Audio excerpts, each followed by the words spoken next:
الأخضر الأخضر مثل فستاني. لا، البنفسجي مثل فستاني. انزل نلعب بالعربية، اشتركوا وشاركوا الجميع.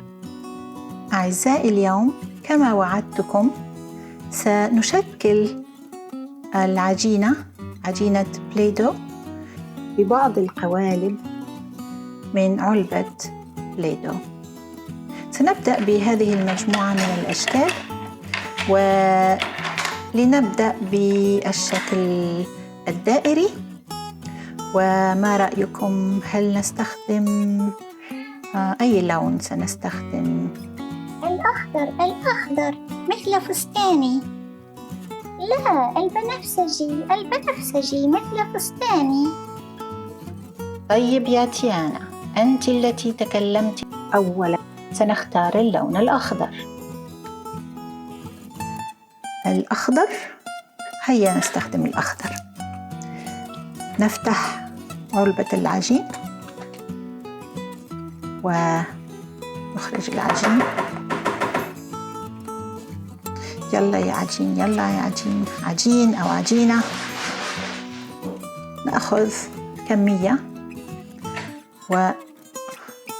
ونضعها في الدائرة، أو ما رأيكم، هل تريدون أن نورقها بالوراق؟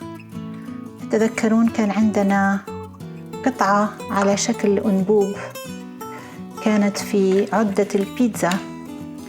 هيا نستخدم الوراق.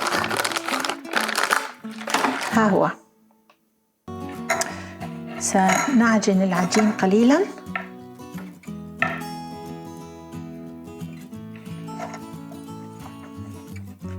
ونورق العجين.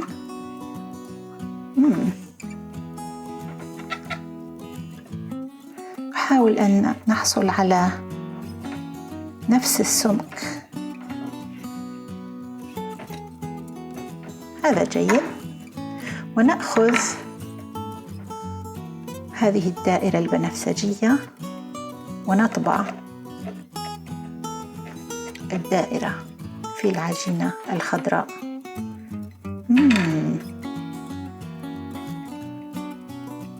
نزيل هذه الزيادة لا نحتاجها الآن. وهذه دائرتنا، الدائرة. حصلنا على دائرة، وفي المرة القادمة سنعمل مربع. يا ترى أي لون سنستخدم؟ ما رأيكم؟